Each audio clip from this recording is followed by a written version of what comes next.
The security environment surrounding the Nansei Islands has undergone a fundamental shift in the last decade, necessitating a departure from the static, heavy armor doctrine of the Cold War era toward a strategy predicated on rapid deployment and high mobility.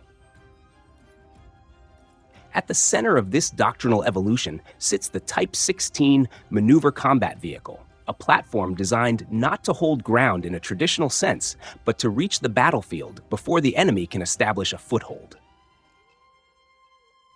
When analyzing the capabilities of the Type 16 against its regional counterparts, specifically the Chinese ZTL-11 amphibious assault gun, it becomes evident that these two machines represent divergent solutions to the unique geographical challenges of the Western Pacific.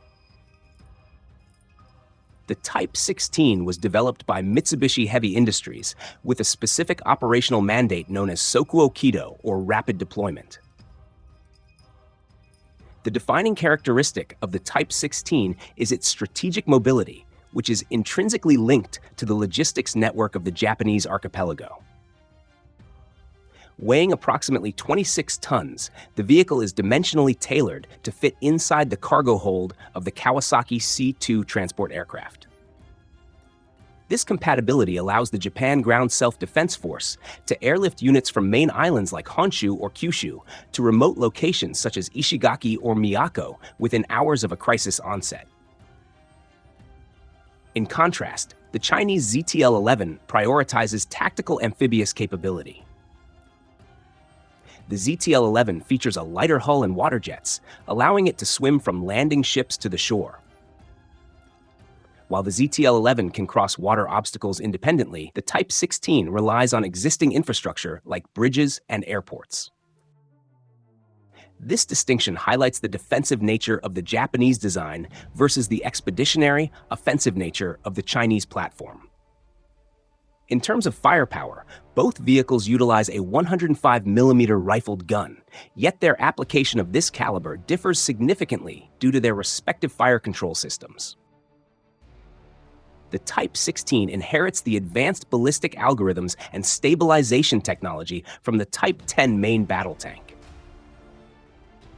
This system allows the Type 16 to engage targets with a high first-round hit probability while maneuvering at high speeds and even while executing slalom turns.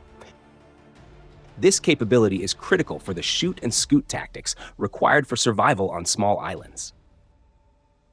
The vehicle can fire, reverse, and reposition before the enemy can triangulate its location. Conversely, the ZTL-11 possesses a distinct advantage in standoff range.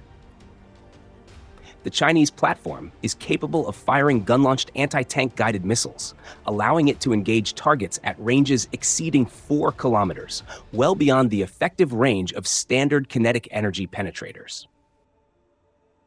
While the Type 16 dominates in a close range, high-speed engagement typical of complex terrain, the ZTL-11 holds the advantage in open fields, or when engaging from the sea, where the missile range can be leveraged. Protection levels offer another point of sharp contrast, driven by the buoyancy requirement. To remain amphibious, the ZTL-11 must limit its combat weight, resulting in thinner armor that is generally susceptible to heavy machine gun fire and autocannons at closer ranges.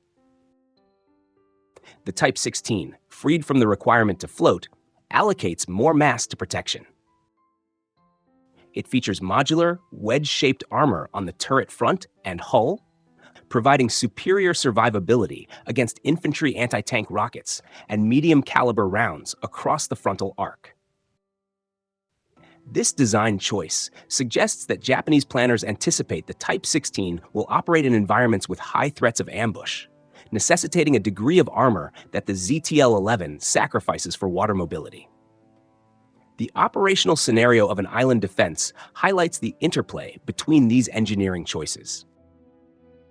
In a hypothetical landing operation, ZTL-11 units would likely form the initial wave of heavy fire support, swimming ashore to secure a beachhead.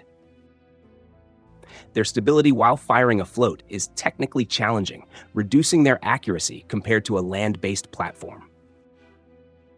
the Type 16 units would be deployed to contest this landing, utilizing the well-developed road networks of the Nansei Islands.